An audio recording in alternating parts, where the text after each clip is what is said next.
Well, to other matters now. Strategic lawsuit is the way to advance the cause of loss and damage fund for vulnerable communities affected by climate disaster, recently established at the United Nations Climate Summit in Egypt. This is one of the solutions proffered by some environmental activists at a media debriefing held in Lagos on the outcome of the Cop27 Summit. We have more in this report. The Loss and Damage Fund, established by the Conference of Parties for Communities Hit Hard by Climate Disasters, may have been described as a win, even as the practicalities of this arrangement will be pursued in the next COP. However, there are concerns that the fund may be considered as charity because there is no liability on the countries responsible for the polluting emissions causing climate change.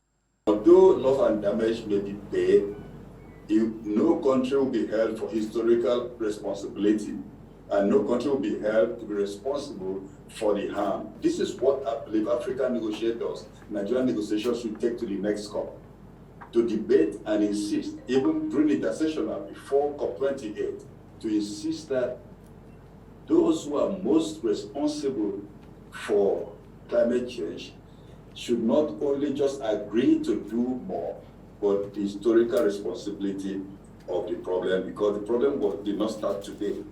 It is believed that the climate summit over time has done very little in addressing the root causes of global warming, which also requires a strategic approach involving civil societies and environmental groups to ensure decisions reached at climate summits are implemented.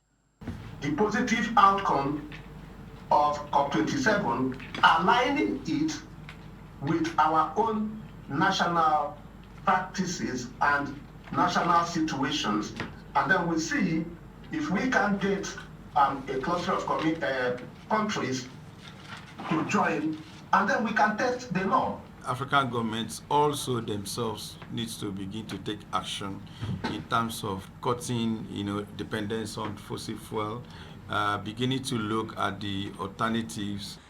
While there are constant calls for a phase-out of fossil fuels, experts say renewable energy sources such as solar, wind and hydro needs to be harnessed, which will not only guarantee sustainable growth and development, but will limit climate impacts before the end of this century. Esther Papariola, TVC News, Lagos.